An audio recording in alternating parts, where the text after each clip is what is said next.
Welcome, everyone. Can you hear me okay? It sounds like I can hear myself through the mic. I'm Elizabeth Joffrion. I'm Director of Heritage Resources here at Western Washington University, and it's a really honor and privilege to have you all here. Thanks for coming out on such a gorgeous day. I want to welcome you warmly to our Distinguished Speakers Series. This is our summer session, and we have the real honor of having Jack Berryman here, noted scholar, writer. I just realized alumni of University of Maryland, one of my alumni as well. And he's here to talk a little bit about three notable fly fishing pioneers, steelhead fly fishing pioneers, and very much looking forward to that talk. Before turning this over to Tamara Belts, who's going to introduce Jack, I wanted to just do a couple of acknowledgments very quickly. The first, I'd like to acknowledge our advisory group for the fly fishing collection here. If you guys won't be too shy, if you raise your hand, just let folks know who you are. Thank you all for coming out today. And also the Fidalgo Fly Fishing Club for being here and the support that you've given us over the years. Appreciate that. And then finally, one of the individuals that Jack is going to talk about is Ralph Wahl, and we have some members of the Wahl family here. So Tim Wahl and Quinn, and thank you guys for coming as well. So it's like a big family.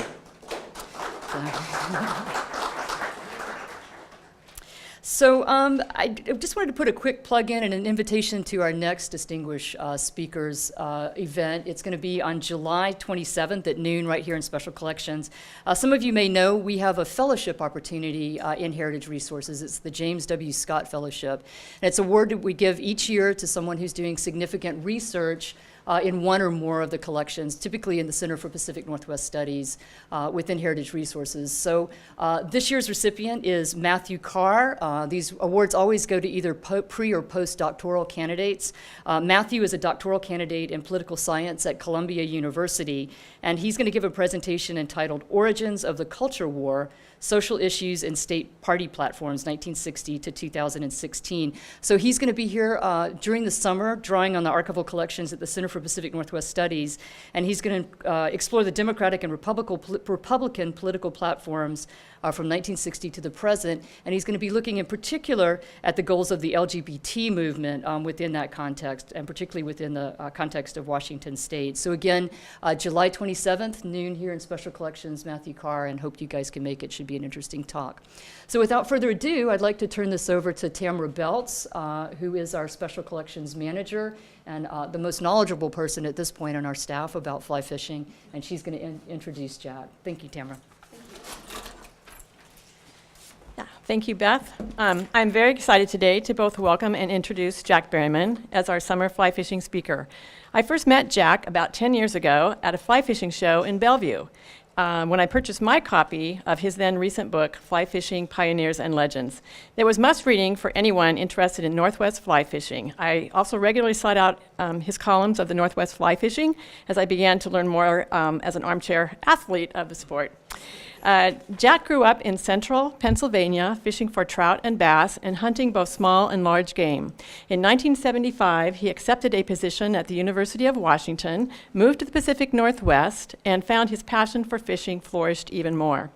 During the 1980s, he spent summers guiding on Alaska's Kenai River. In 1986, he began a freelance writing and photography career, publishing over 300 articles and numerous photographs across a wide spectrum of adventure, travel, and outdoor magazines, including Salmon, Trout, Steelheader, and as I mentioned above, Northwest Fly Fishing. His book, Fly Fishing Pioneers and Legends of the Northwest, won the 2007 Outdoor Writers Association of America's Excellence in Craft Award for the best book. And he is currently one of the nominees for the Fly Fishing International Roderick Haig Brown Award, which will be presented at the International Fly Fishing Fair at Livingston, Montana this coming August. This award is presented to a fly fishing author whose work embodies the philosophy and spirit of Roderick Haig Brown. And I want to point out that we have a previous winner of that, Art Lindgren, in our crowd today. So Jack holds a BS from Lock Haven State College in Lock Haven, Pennsylvania, and an MS and MA from the University of Massachusetts at Amherst. And he earned his PhD from the University of Maryland. He's had a 40-plus year career at the University of Washington, retiring as Professor Emeritus from the Department of Bioethics and Humanities in 2016. In addition, Jack has many professional affiliations and memberships, including the Society of Environmental Journalists and the North American Society for Sport History. He has also served as president of the North Shore chapter of Trout Trout Unlimited and Vice President of the Washington Fly Fishing Club for his conservation work. The title of today's talk is Three Steelhead Fly Fishing Pioneers in the Northwest, Wahl, Olson, and Knudson from 1900 to 1990. As Beth mentioned, some of Jack's research on the topic was done at our own Center for Pacific Northwest Studies, which is a unit of Heritage Resources. Thus, we are doubly pleased to welcome him here today. Please join me in welcoming Jack Berryman.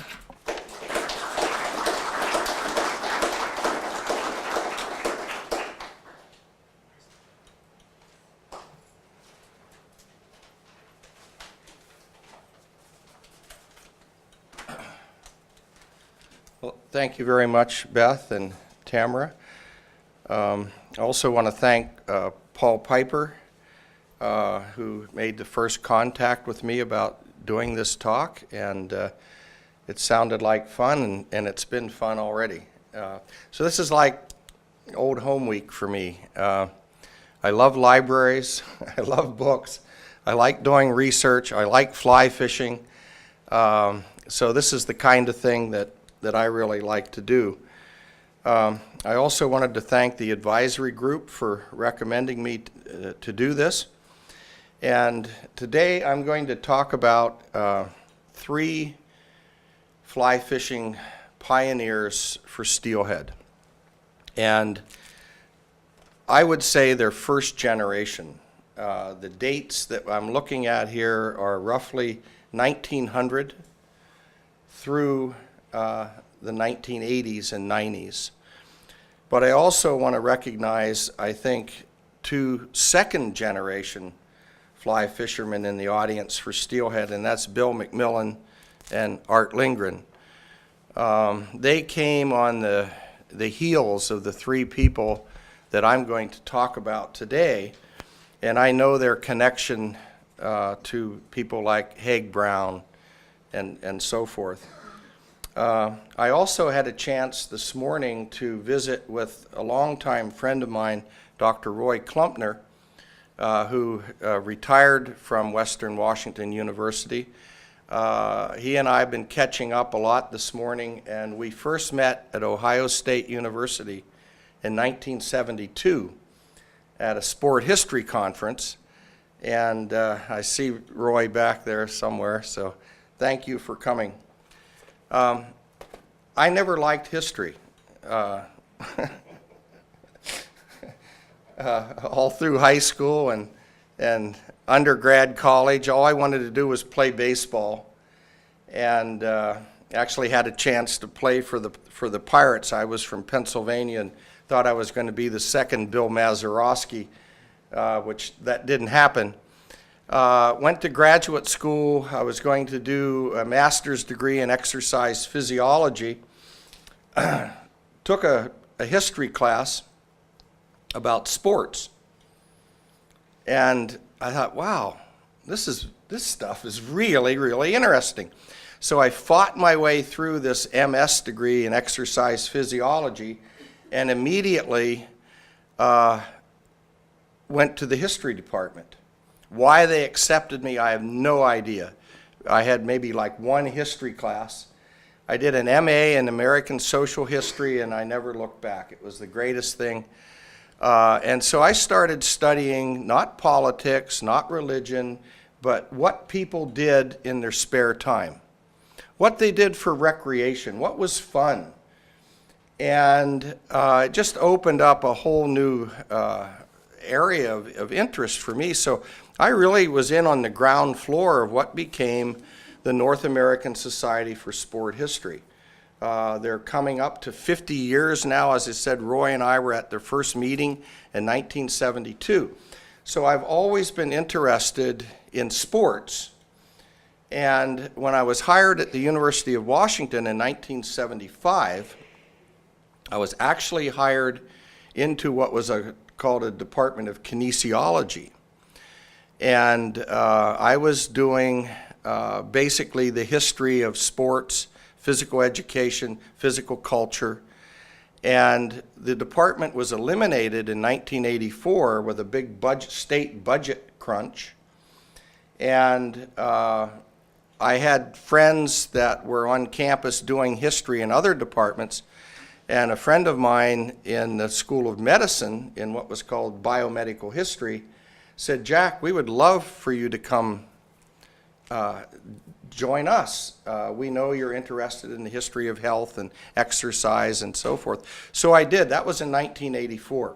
So from the 1970 on, I have considered myself as a historian. In 1986, I caught this giant, I thought, steelhead. After growing up in Pennsylvania, we talked about trout was, how many inches was it? I called my dad and said, Dad, I caught this giant trout. And he says, well, how many inches was it? So I don't know, it weighed 8 pounds. And there was just like this silence, you know, like I was lying. 8 pounds, he said? And I said, yeah, it's called a steelhead. So I was literally, figuratively hooked.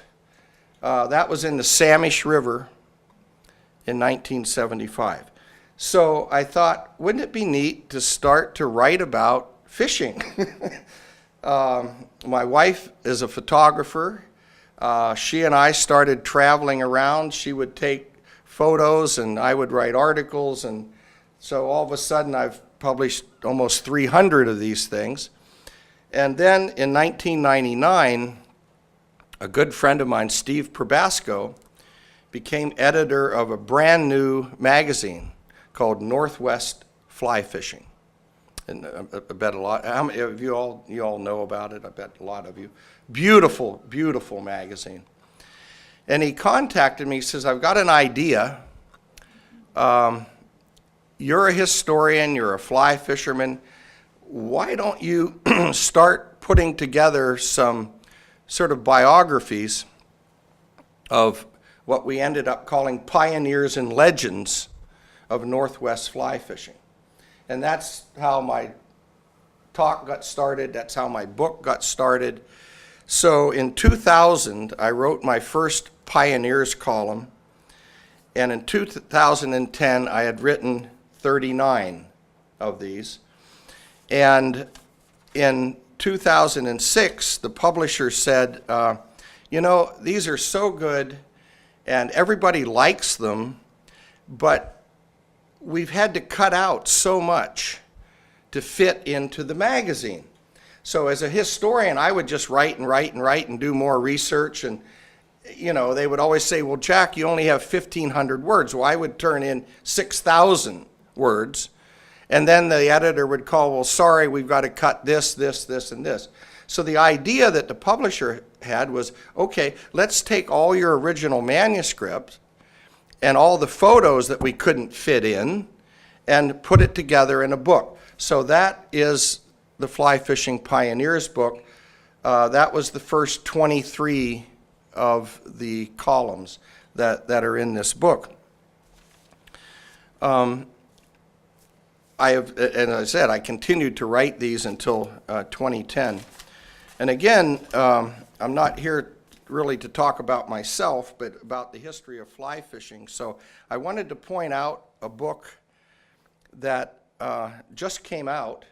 It's called Backcasts, A Global History of Fly Fishing and Conservation, published by the University of Chicago Press. And when I heard about this, I said, you know, I would like to contribute. So I wrote a chapter in here on fly fishermen and wild steelhead. And it's mainly about the Northwest. 3 of the people that I'm going to talk about are in here a lot. Bill McMillan, Art Lindgren are in here as well. So again, you might be interested in looking at that. You can tell we're in a technological age because Jack Berryman actually has a website. As Dizzy Dean said, who would have thunk it, right? And I say this because a lot of the things that I've written since the book are on the website, and it's free. It's just jackberryman.com. So that chapter in that book is on there. You can just click on it and read it. The thing I'm going to talk about today about Al Knudson, not in the book, is on my website, so you can take a look at that at any time. So the 3 people today Knudson, born in 1901 in Flandreau, South Dakota. Ralph Olson, born in 1902 in Alden, Minnesota. Ralph Wahl, born in 1906 here in Bellingham. This is what I'm going to argue is sort of this first generation. But note that one's from Minnesota, one's from one's from Minnesota, one's from South Dakota. And I'm guessing they knew as much about Steelhead as I did, when I moved here from Pennsylvania. But look what happened. All three of these men I'm going to talk about played prominent roles in the history of fly fishing for steelhead. I'm going to be reading from my notes. As I said, I've written a lot of these. I don't remember everything exactly, so I've got some notes. And I'm also going to show slides. When I retired from the University of Washington, most of my students had never heard of a slide or a slide projector. And I would be sorting these in my office, and they would be talking to me, and the whole time they're sort of looking out of the corner of their eye thinking, what the hell is this? So all these little things up there, So I would usually have to stop and do a little lecture on slides. And I made all my own slides. I have literally thousands of slides. But about 5 years before I retired, the dean of the medical school sent out an announcement they were removing all the slide projectors from all of the lecture halls. So I have this panicked look on my face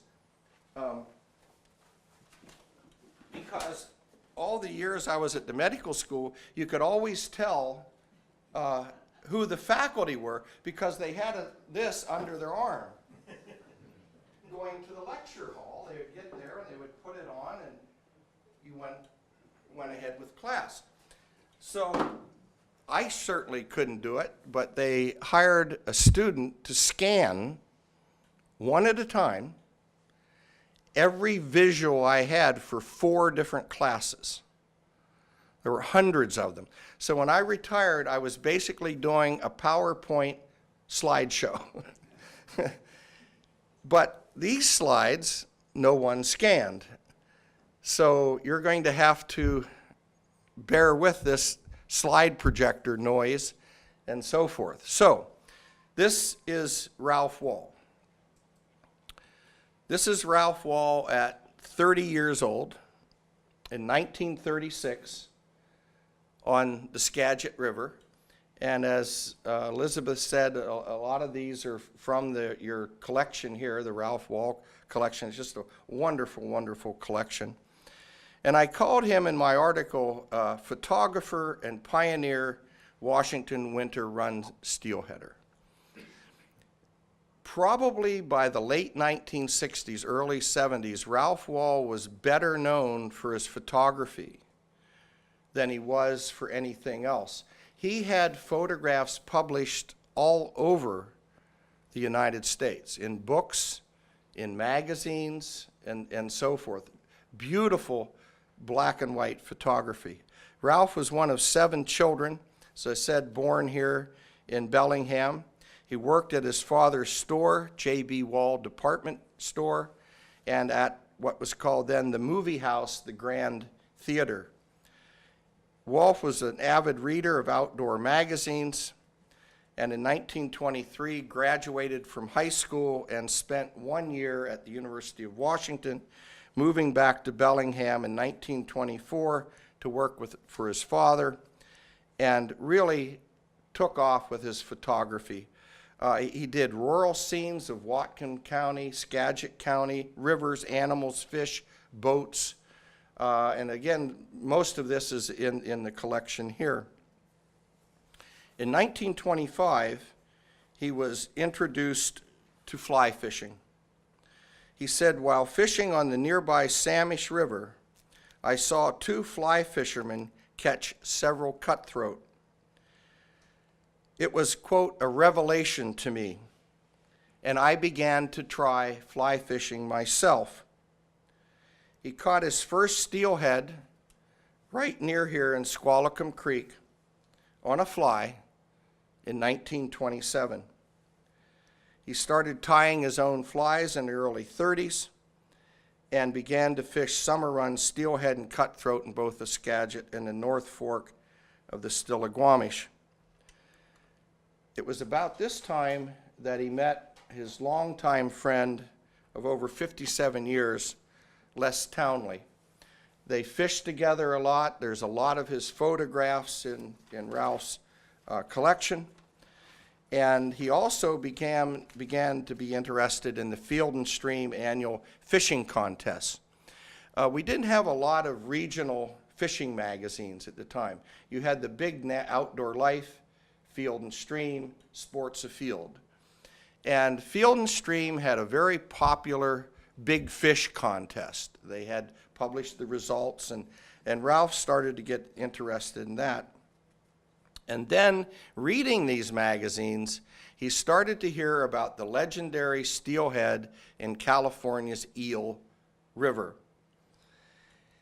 And he said to himself, quote, maybe we could do something like that up here on the Skagit. So in 1935, he began to focus on winter run steelhead on the Skagit, and as you're going to see here in a minute, always carried a camera. I wonder how many times he dunked the camera, but he always had a camera with him, and you'll see all of his photos here. He discovered a spot in 1936 on the Skagit that would be his secret, his Shangri-La, and I'll talk about that in a little bit.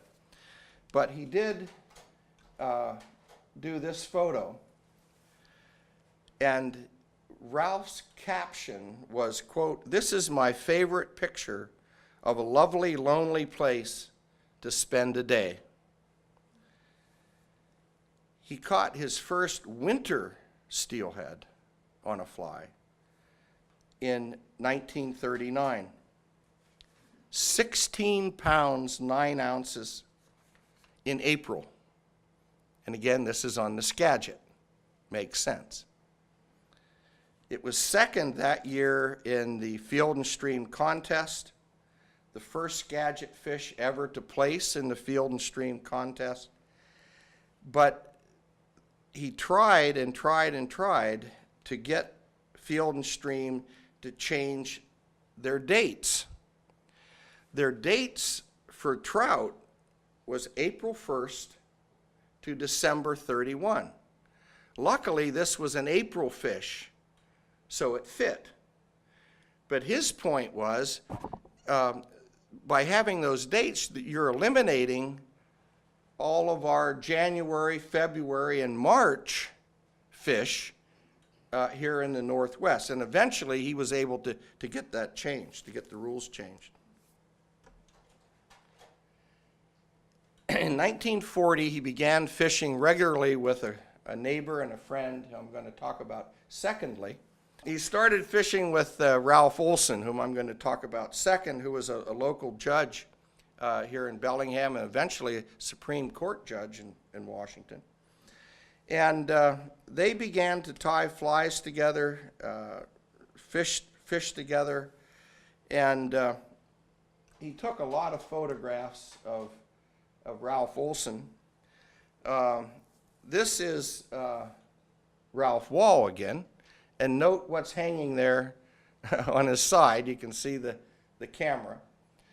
And he and Ralph Olson began to keep elaborate records. If you go and look at the Ralph Wahl collection, Ralph was very meticulous. He had every fish he ever hooked and how much they weighed and what the date was and the time and so forth. So in 1941,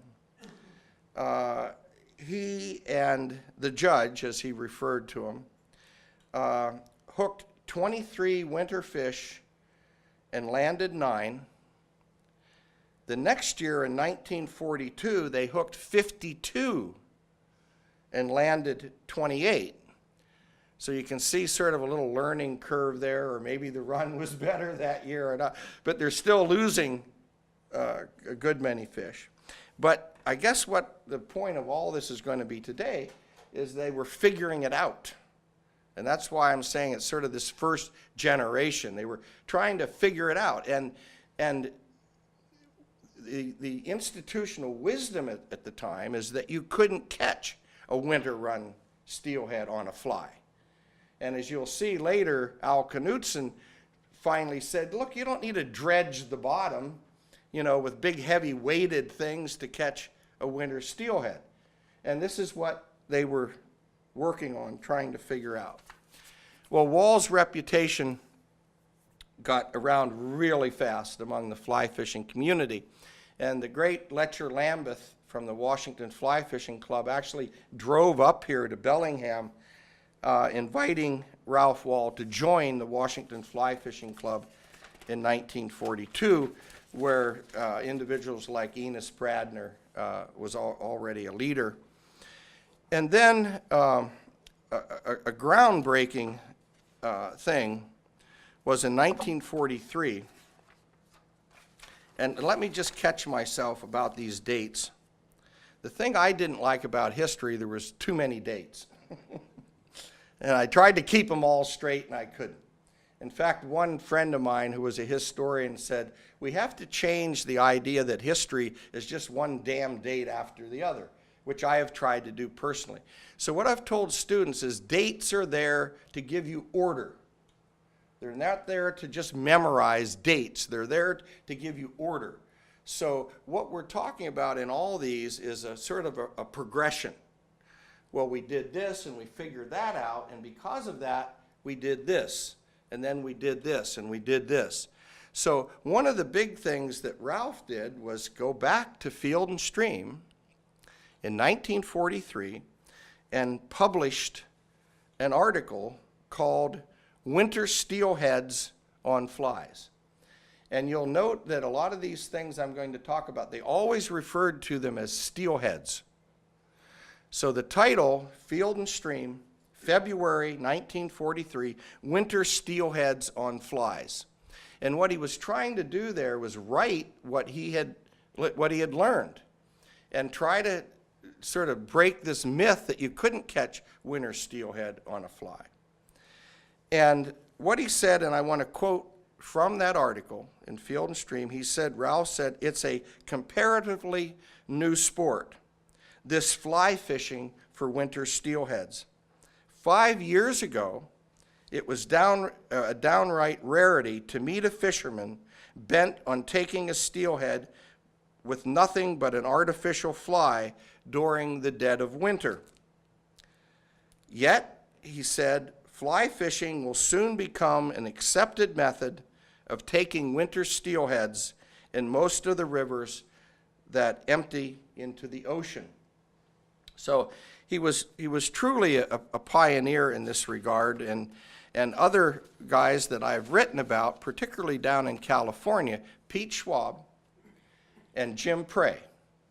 They corresponded. There's some really neat correspondence between Ralph Wahl, Pete Schwab that I've looked at. They were doing the same thing down on the Eel and some of those rivers that they were doing here. They were trying to figure it out.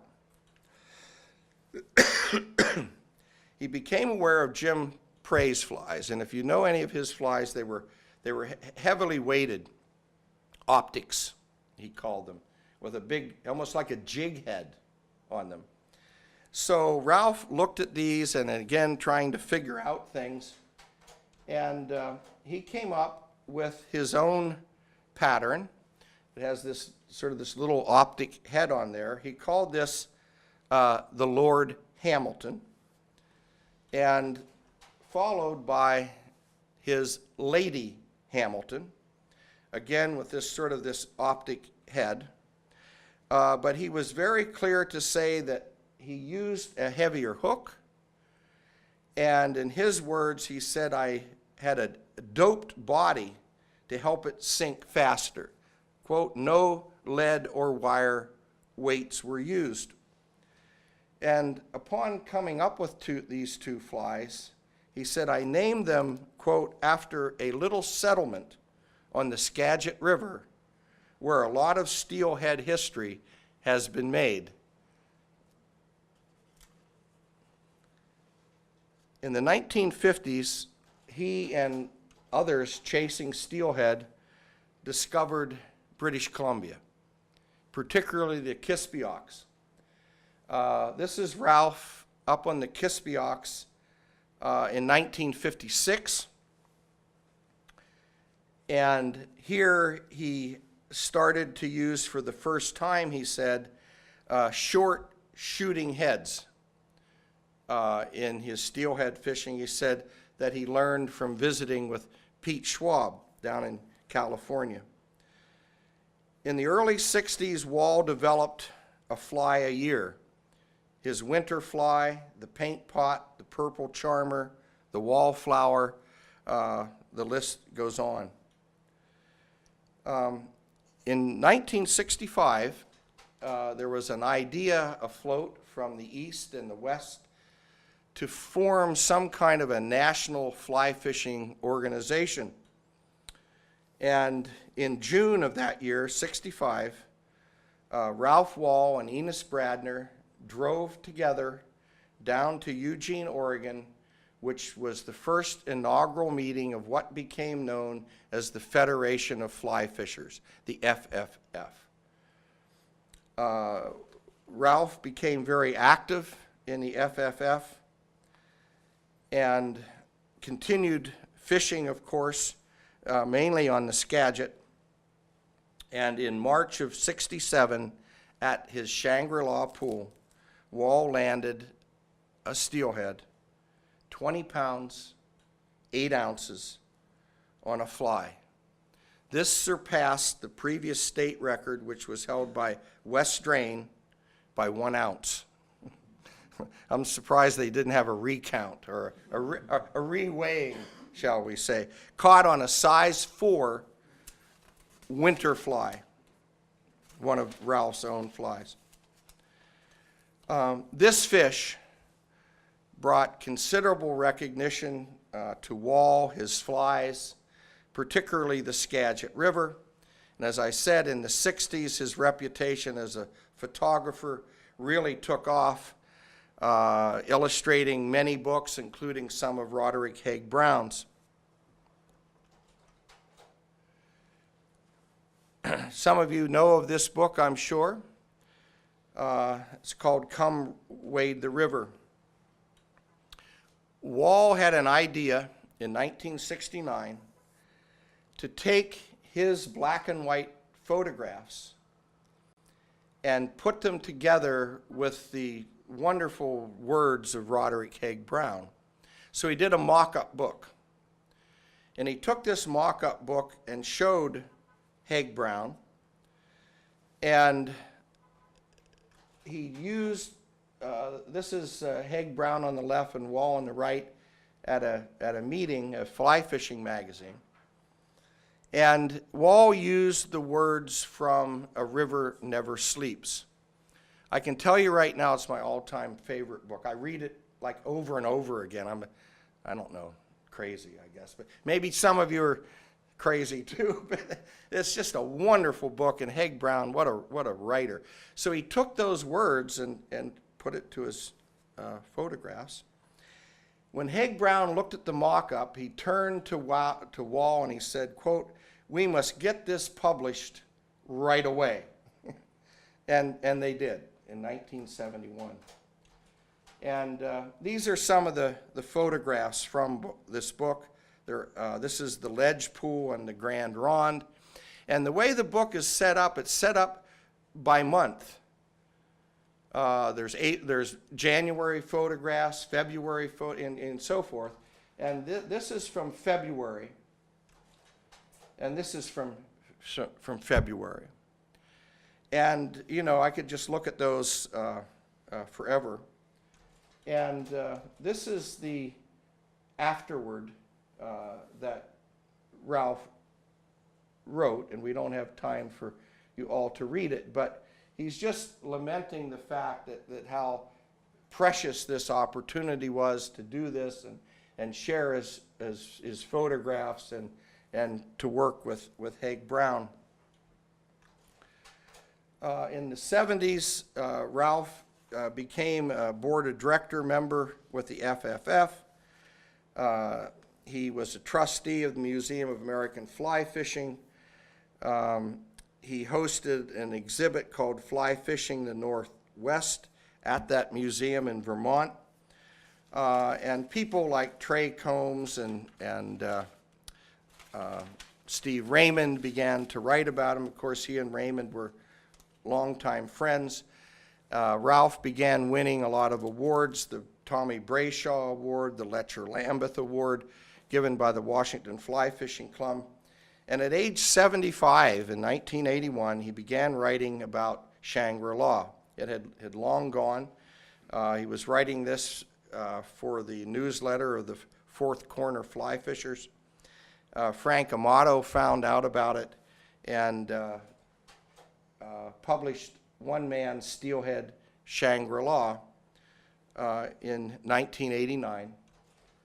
And this was the cover. And there's a photograph very similar to that Ralph took of the judge walking away from the Skagit River. So, he's in his 80s, and then in the early 1990s, he suffered 2 slight heart attacks and then a stroke, confined to a wheelchair, but still wrote articles for the Osprey and Fly Fishing magazine. Just before he died, he worked with Steve Raymond. They did a big exhibit here at the Whatcom Museum of History and Art called Come Wade the River, the Nature of Northwest Fly Fishing. And he died in 1996. And so thankful his 3 sons donated much of this material to the library here, which is just a wonderful collection. And I ended my little write-up about Wahl this way. I said it will remain as a permanent remembrance, the collection, of one of the Northwest true pioneers in winter steelhead fly fishing, and an artist who captured through his camera lens the thrill, beauty, and grandeur of being close to fish and rivers. I think I stole that from Haig Brown, but it sounded good at the time. Okay, I better move along. I have an hour, right? Now I know why the students walked out. They were polite. They snuck out, This is Ralph Olson. And again, Minnesota. I called him a judge, pioneer Washington winter run fly fisherman, born in Alden, Minnesota, loved to hunt and fish. His father was a banker. He graduated from St. Cloud High School, attended Carleton College in Northfield, Minnesota, transferred in 1920 to the University of Minnesota. He was a big man, like 6'5", 200 and some pounds. And I didn't know this, and I found it out, luckily, to get it in my article. He was a second-team All-American lineman for the Minnesota Gophers when he transferred there. Oh, I have it here. He was 6'5", 225 pounds. And that was in 1920. He got a law degree from the University of Minnesota, settled here in Bellingham in 1924. And someone said, why in the world would you come to Bellingham?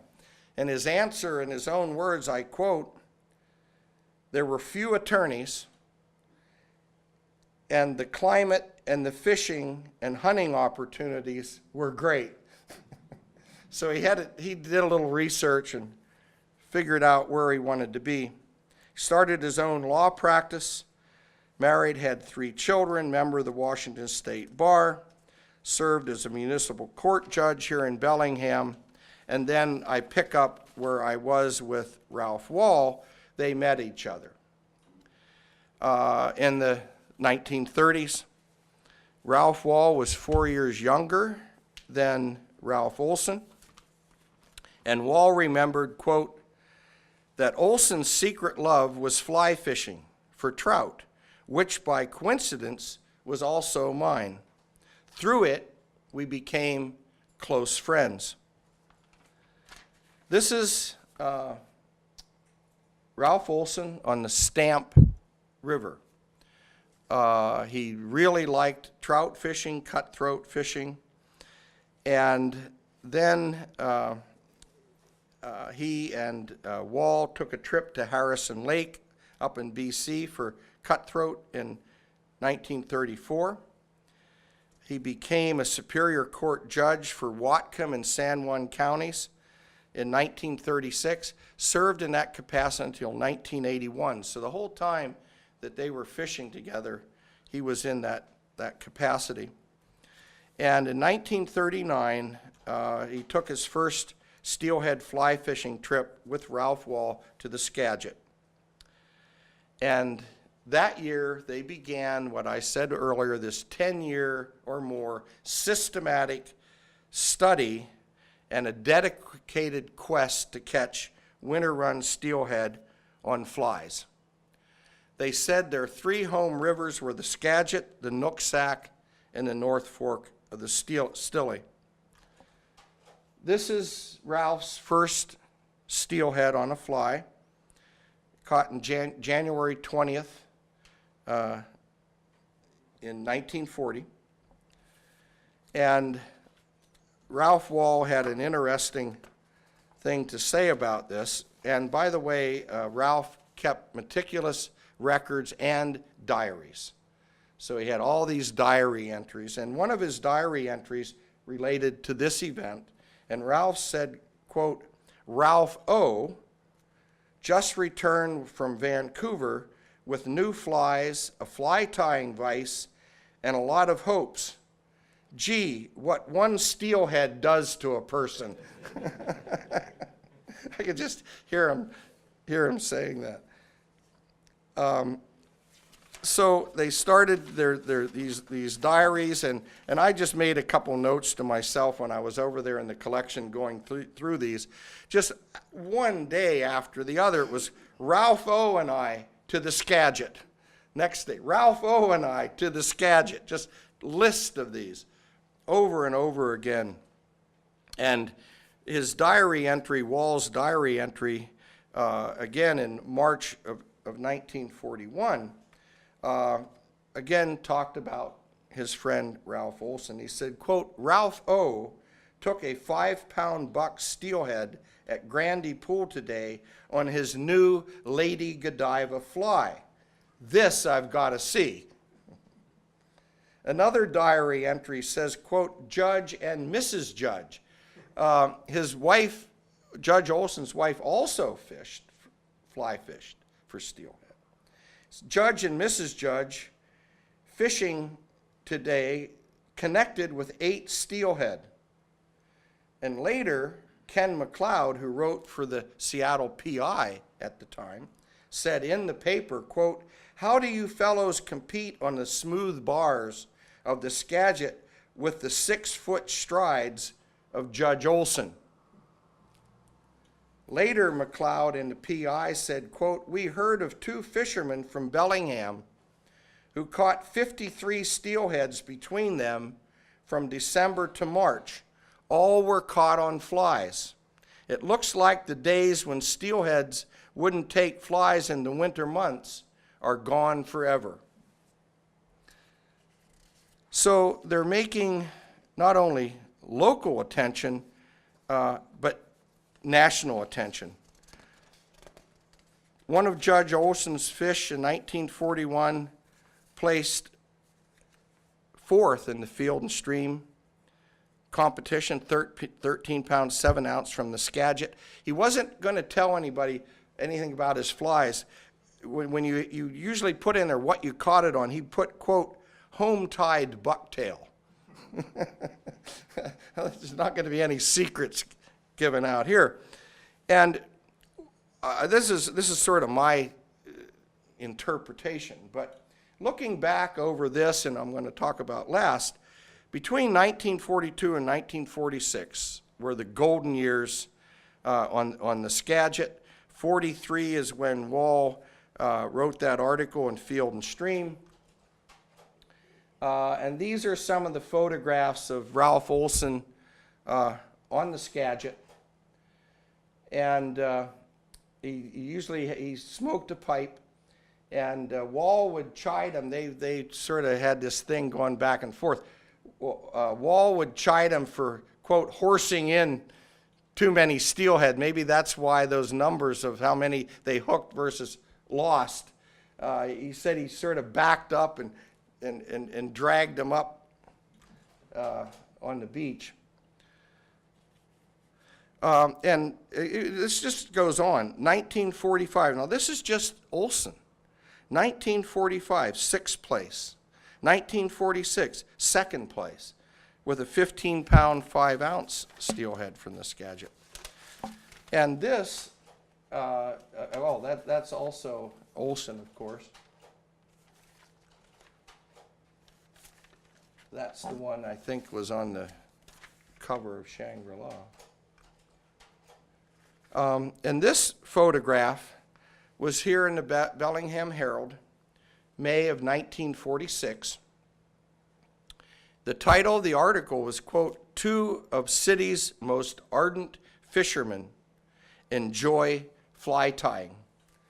So that's Ralph Olson at the vise, Ralph Wahl looking on, tying his famous Lady Godiva, which, remember, Walt said, "This I've got to see."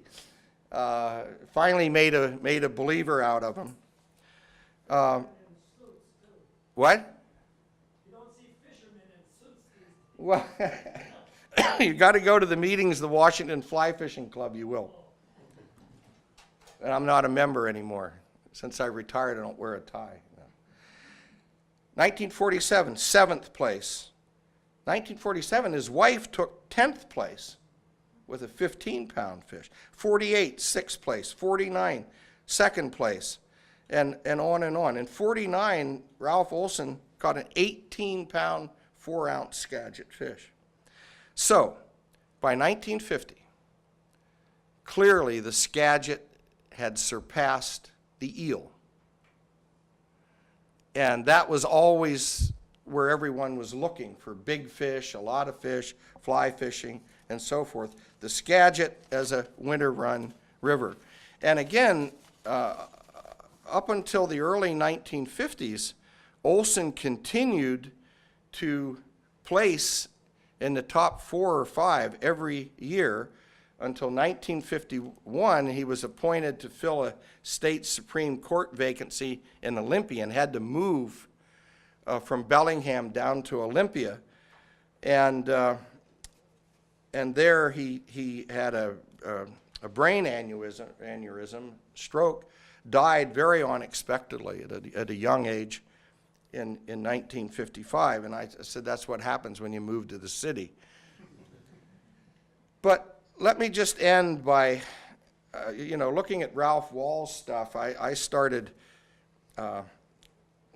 adding things up and making columns and so forth. But between 1936 and 1955, the Field and Stream record winter fish, Ralph Olson had 7 in the top 10. His wife had 1. Wahl had 5. Al Knudson, I'm going to talk about next, had 4. Enos Bradner had 4. The 2 closest were Bill Shadd, some of you may know him from California, he's in my book, and Harry Brooks, with 2 each from the eel. All those other ones are from the Skagit. And the top 50 fly-caught steelhead through 1954, 11 were from the Skagit and 9 from the eel. So they made, quite an impact.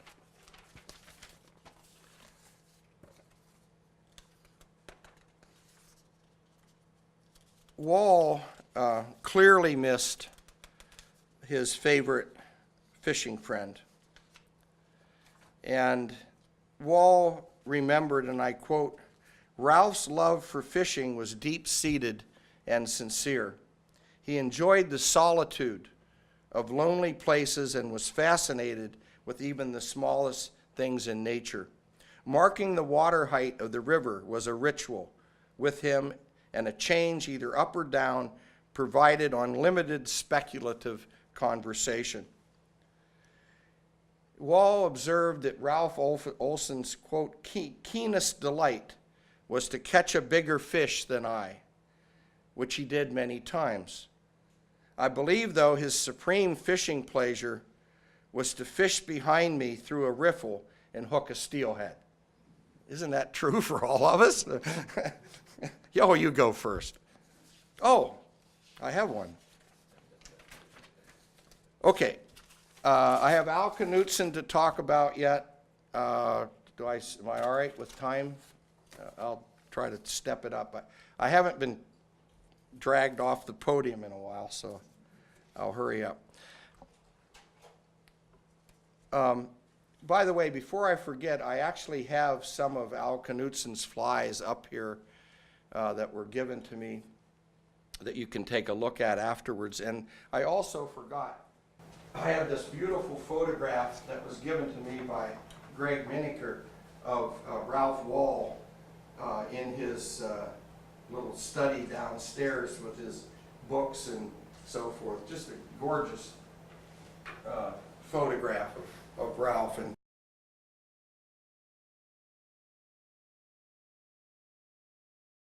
his environment.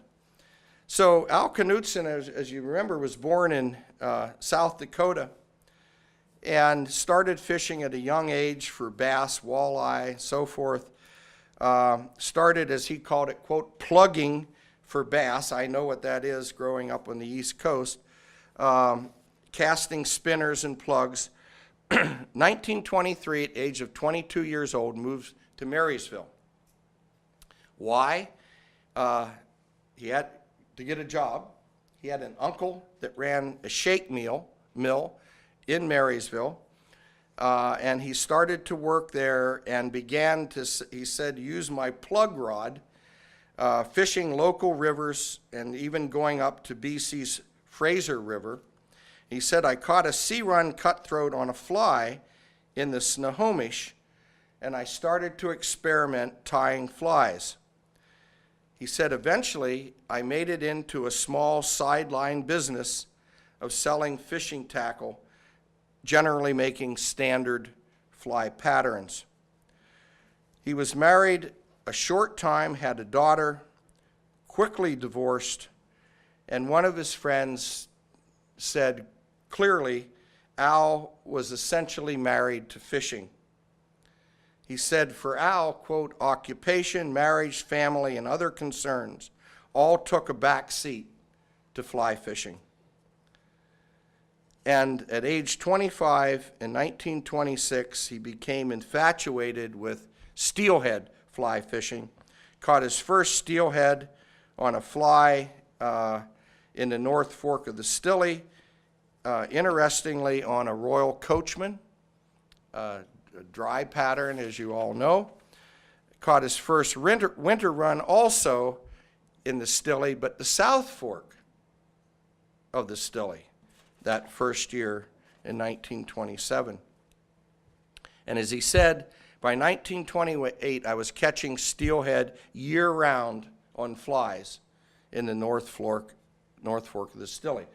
Well, he lost his job, 1929, Depression era is coming. He moved to Grants Pass, Oregon, began to tie flies to earn a living, slept in the back room of a hotel, tied flies, and tried to sell these to fishermen, local stores. Opened up a little fly shop in Medford, Oregon, where he said I supplied flies for about 16 stores. Began fishing the Rogue, and began to get a reputation. He started catching steelhead on flies, and he started this innovative packing here of his flies in the 1930s. and little envelopes. There are a couple of them up here. And he drove down from Medford, Oregon one time in the early 30s, again to visit the legendary Eel River. He had heard so much about it. And he fished the eel, and he caught 3 steelhead on a fly in the eel. Unbeknownst to him, Sam Wells, a well-known sporting dealer in Eureka, had been out there fishing with his buddy, and he caught them on a size 4 spider, which is over there, and basically said the next day, when Al walked into Sam Wells' store to see if he could sell him some flies, Wells looked at him and he says, "You sold those flies yesterday when you caught those 3 fish." He had seen what was going on there, and of course Al Knudson didn't know Wells was watching. So again, Knudson is starting to get a reputation. The other thing that he did early on, Al Knudson did, was petition to have people stop selling flies already snelled. So there's a pack over there. A lot of the fly fishermen, all the flies they had in their fly book, all had this little piece of leader on it with a loop. And Al tried to speak out against that, saying that you don't need that, and you can also just buy hooks and tie your stuff right onto the hook. He also fished the South Umpqua. He made money during World War II by selling flies. And he also was quite the trout fisherman. This is a 5-pound rainbow caught in Goodwin Lake in Snohomish County. The one, and technology won't let me go backwards for some reason, it used to. The other one I showed you, I went too fast, was a 16-pound, 8-ounce steelhead that he caught on the North Fork of the Stille, January 27th, 1943. So again, if you remember those dates, and he's going to start to fish the Skagit here too, it's right in that time period. In 1946, Al Knudson bought a campsite beside West Drain's cabin on the North Fork of the Stille, right near that famous confluence of Deer Creek. He had a covered shelter. He had his camper parked there. And this is the legendary group of Wahl, Bradner, Sandy Bacon, Ralph Olson, Walt Johnson, Ken McLeod, that all fished this stretch of water. They all knew each other. They were all good friends. So again, he starts placing fish in the Field and Stream contest. 1946, 5th, 49, 7th, 52, 7th. One from the Skykomish in 1946, the other 2 from the Skagit. Late 1940s, largely because of his friendship with Ralph Wahl, he began to focus on the Skagit. And just to give you some idea, most of you have heard or know of Walt Johnson, the late Walt Johnson. I have correspondence where Walt Johnson wrote to Al Knudson and said, "Could I go along with you sometime? I would certainly like to improve my education on taking steelheads." And this is Walt Johnson writing to Al Knudson. He was one of the founders of the Evergreen Fly Fishing Club in Everett in 1954, and continued to place in the Field and Stream contest in 55. And he also, this is on the Skagit, and he also found British Columbia. This is the Kispiox in 1956. And again, there are many, many photos of Al Knudson in Ralph Wahl's collection. And the thing, though, about Knudson is that he was a janitor. He was quite poor. He lived in a small apartment in Marysville, but he was the most gentle man, kind man, went out of his way helping anybody. Here he's teaching fly tying. He taught hundreds of people fly tying. And these photos were taken in his apartment by Bob Weatherin, who was the editor of the Creel from the Portland area. Bob went up and visited him, and it sort of just shows the humble atmosphere, if you will, of Al and his work. But the one thing that stands out about Al Knudson, too, among all these things, were his, quote, spider styles, the spiders. And since him, Alec Jackson, Russ Miller, Walt Johnson, Bob Betzick, Roy Patrick, Les Johnson, there's others that had their own spiders. And I think it was Al that, has to be given the credit for that. And then some of you have heard of the Ernie Schweibert from the East Coast, came out here and visited.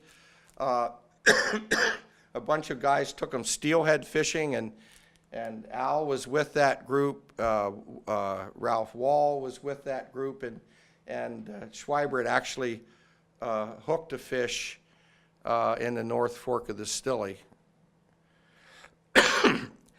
A friend of mine has since passed on, Jack Hutchinson from Everett, very good friends with Al, invited me up to give a talk at their fly fishing meeting in Everett, and said, come up early, I want you to come to my house. I did. It was like a combination museum and junkyard. I don't want to say hoarding because it has a negative connotation, but there were piles of stuff.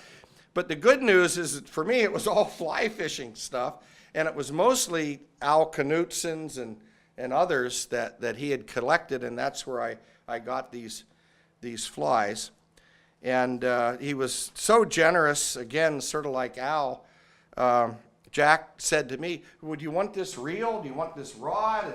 And I'm thinking, yeah, I do. But then I thought, I'm going to go home and my wife's going to say, just what we need. more reels, more rods. How many do you need? So this is Al just before he died. You can still see his visor there with the magnification on his forehead for tying the flies. And like the rest of us, we need to have these to see now. So anyhow, that's my presentation. I went 5 minutes too long there, I guess, but I had to tell some stories along the way. Thank you.